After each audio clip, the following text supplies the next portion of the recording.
के मैथमेटिक्स के बारे में। तो अपन 4 एक्सरसाइज अपना पूरा डिस्कस कर चुके हैं। आपकी 5वीं एक्सरसाइज आज शुरू होती है। यहाँ पे अपने पास है यूक्लिड ज्योमेट्री। तो अपने को ज्योमेट्री के बारे में पढ़ना है। ज्योमेट्री क्या होता है, अभी तक अपने पॉइंट के बारे में पढ़ा था, एक पॉइंट है उसको कैसे लोकेट करना है। फिर अपन ने बात किया था कि हमें कोई भी लाइन एक ड्रॉ करनी हो तो अपन को 2 पॉइंट मिनिमम चाहिए एक लाइन ड्रॉ करने के लिए। उसके बाद लाइन 3 लाइन बन के बंद आकृति बना देती है जिसको अपन ट्रायंगल बोलते हैं। तो वैसे ही ज्योमेट्री बनना शुरू हो जाती है। तो ज्योमेट्री हमें किस लिए काम आती है, ताकि हम किसी भी जो अपने पास ज्योमेट्री रहेगा उसका एरिया और वॉल्यूम निकाल सकें। उसके लिए अपने को ज्योमेट्री डिफाइन करनी पड़ती है। ठीक है, तो अपन आज यूक्लिड ज्योमेट्री के अंदर, यूक्लिड एक साइंटिस्ट था जिसने मैथमेटिक्स को समझने के लिए कुछ रूल्स दिए हैं बेसिक्स, जो आपको आगे बहुत मैथमेटिक्स को समझने में हेल्प करेंगे। नंबर ही होते हैं मैथमेटिक्स के अंदर 0 से 9, उनके ऊपर डिफरेंट ऑपरेशन अपन को लगाने पड़ते हैं। तो आज अपन डिस्कस करेंगे किस प्रकार से अपन यूक्लिड ऑक्सिम्स और यूक्लिड पोस्टुल्स, इनके पोस्टुलेट्स के बारे में डिस्कस करेंगे। ठीक है, तो आज इसके 7 ऑक्सिम्स है अपने पास, यूक्लिड ऑक्सिम्स, उसके बारे में डिस्कस करेंगे क्या होते हैं, किस प्रकार से अपने को हेल्प करते हैं ये मैथमेटिक्स को समझने में। तो अपने पास अगर ऐसा दिया हुआ कोई भी 2 नंबर है जो आपस में इक्वल हैं, एक नंबर बी एक नंबर है, दोनों इक्वल है, बाद में दोबारा अपने को लिख के दिया ए और सी के भी इक्वल है, तो ए बी के भी इक्वल है और ए सी के भी इक्वल है। तो उससे अपन ये निष्कर्ष निकाल सकते हैं कि जो सी और बी हैं ये भी दोनों इक्वल होंगे। ठीक है, जैसे हमने वो दे दिया यहाँ पे 3 = 3 दे दिया और यहाँ पे फिर a = c दे रखा, तो ये भी 3 होगा। मीन्स अपने को यही समझना रहता है। कई बार अपने को ऐसा 3 के अंदर 2 के अंदर रिलेशन दे देता है, a = b दे दिया, a = c दे दिया, तो यहाँ से अपन ड्रॉ कर सकते हैं कि b और c भी इक्वल होंगे दोनों।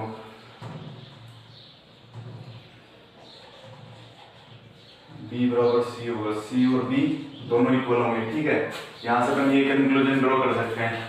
ठीक है, जैसे तो अपने को दूसरा एग्जांपल दे दिया, a = b दे रखा अपने को, तो a के अंदर कोई नंबर ऐड कर देंगे, b के नंबर भी कोई नंबर ऐड कर देंगे जो सेम नंबर है। सेम नंबर अगर ऐड कर देंगे तो उनका भी फिर भी वो नंबर सेम ही रहेगा। a + c है वो भी b + c के इक्वल ही रहेगा। इसी प्रकार a और b 2 नंबर अपने को इक्वल दे रखे हैं, उसमें से कोई एक कांस्टेंट नंबर घटा देते हैं, इक्वल नंबर है जो अपने पास, तो ये दोनों भी इक्वल ही रहेंगे। a - c = b - c रहेगा। जैसे हमने दे दिया यहाँ पे दे रखा है 2 = 2 दे रखा है, a = b दे रखा है, मतलब इक्वल होंगे दोनों। a भी b भी 2 है, a भी 2 है, तो इसमें से एक ही घटा देते हैं, 2 - 1 = 2 - 1, तो 1 = 1 हो गया ना, ये भी सही है। तो अपने को ये देखना रहता है। तो ये सिंपल रूल्स है, अपने को थोड़ा सा समझना रहता है किस प्रकार से अपने। बाद में क्या देखा, things coincide with one another are equal to one another. जैसे अपन लाइन का डिस्कस किया था, 2 लाइन यहाँ पे कोइंसाइड होती हैं, इसका मतलब यहाँ पे दोनों लाइन एक दूसरे के इक्वल हो जाएंगी। ठीक है, यहाँ पे x और y कोऑर्डिनेट है, तो ये इस लाइन का x और y कोऑर्डिनेट होगा, x1 y1 और x2 y2 दूसरी लाइन पे होगा, तो दोनों इक्वल हो जाएंगे। x1 = x2 कोइंसाइड करती हैं तो वो दोनों चीजें बराबर हो जाती हैं।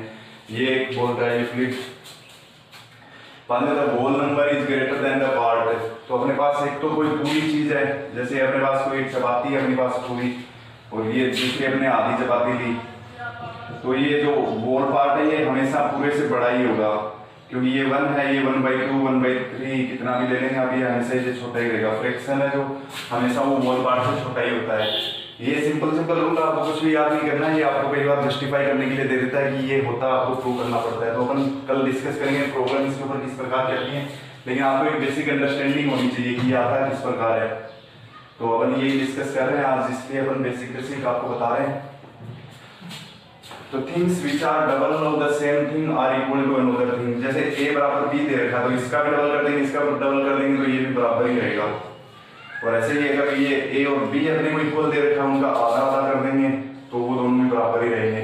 ये अपने पास यूक्लिड ऑक्सिम्स थे सारे, जो अपने को नंबर्स को कंपेयर करने के लिए बहुत इजीली अपने को अंडरस्टैंड होता है कि a और b 2 नंबर देने हैं, उनको कंपेयर करना है, कौन बड़ा है कौन छोटा है।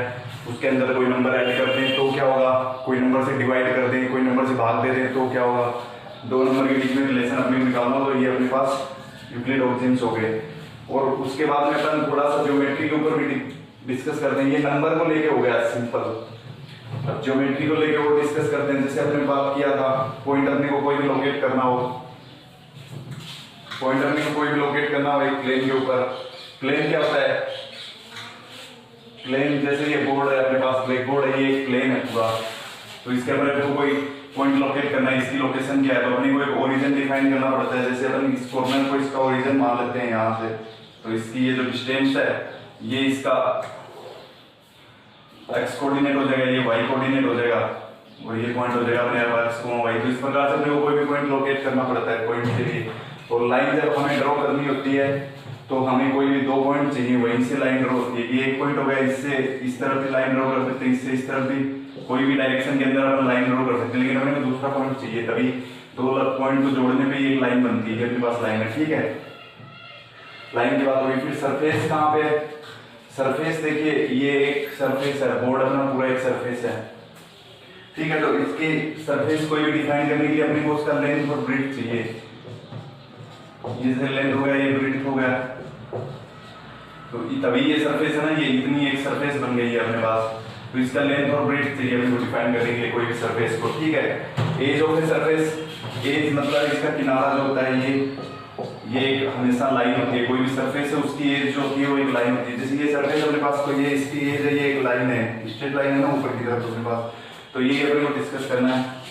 ये सिंपल सिंपल अपने पास पॉइंट्स हैं जो यूक्लिड ज्योमेट्री के बारे में आपको समझने हैं।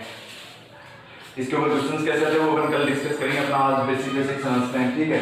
एज ऑफ सरफेस के बारे में बाद में प्लेन सरफेस की बात हो रही है। अब सरफेस है वो एक तो प्लेन हो सकती है, देखिए प्लेन सरफेस है एकदम से पार्ट, तो इसके ऊपर हम कोई भी 2 पैरेलल लाइन ड्रॉ कर सकते हैं। दूसरी सरफेस अपने पास कैसे हो सकती है, ऐसे ऊपर खावड़ सरफेस है अपने पास, ऐसे ऐसे ऐसे ऐसे सरफेस है कोई, तो इसके ऊपर 2 स्ट्रेट लाइन ड्रॉ करना पॉसिबल नहीं होगा, क्योंकि सरफेस पे टच करके जाएंगे ना लाइंस, तो ऐसे ऐसे ही ड्रॉ होगी इसके ऊपर लाइन जो ड्रॉ होगी। तो जो प्लेन सरफेस होता है उसके ऊपर अपन 2 पैरेलल लाइन कोई भी ड्रॉ कर सकते हैं। तो आज अपन ने यूक्लिड एक्सिम्स के बारे में डिस्कस कर लिया, कल अपन इसके ऊपर प्रैक्टिस करेंगे। तो आप ये सारे पॉइंट्स अपने नोट कर लिए होंगे, तो आपको अंडरस्टैंडिंग डेवलप करके रखना है थोड़ा सा। a बराबर b अपने को दे रखा है, a बराबर c अपने को दे रखा है, तो यहाँ से हम सीधा बता सकते हैं कि b और c भी इक्वल होंगे आपस में, ठीक है। यही था अपना पहला पॉइंट। उसके बाद में a बराबर b दे रखा है, तो a प्लस c कर देंगे तो ये भी b प्लस c के बराबर होगा, क्योंकि c ऐड किया दोनों तरफ इक्वल ही रहेगा। फिर a बराबर b दे रखा अपने को, तो a/2 बराबर b b/2 होगा, तो यहाँ से 2b बराबर 2ab होगा। तो ये है अपने पास सिंपल पॉइंट और लाइन प्लेन का हमने डिस्कस कर लिया, जो कहाँ पे अपने को काम आता है यूक्लिड, ये हमने डिस्कस कर लिया। तो ज्योमेट्री अपनी शुरू हो चुकी है, तो अपन कल मिलते हैं अपने अगले टॉपिक के साथ, और जो भी इससे रिलेटेड आपका आप पहला एक्सरसाइज सोल्व कर लेंगे, जो भी आपको दिक्कत हो आप कमेंट कर देंगे। मिलते हैं दोस्तों फिर कल के वीडियो में, थैंक यू।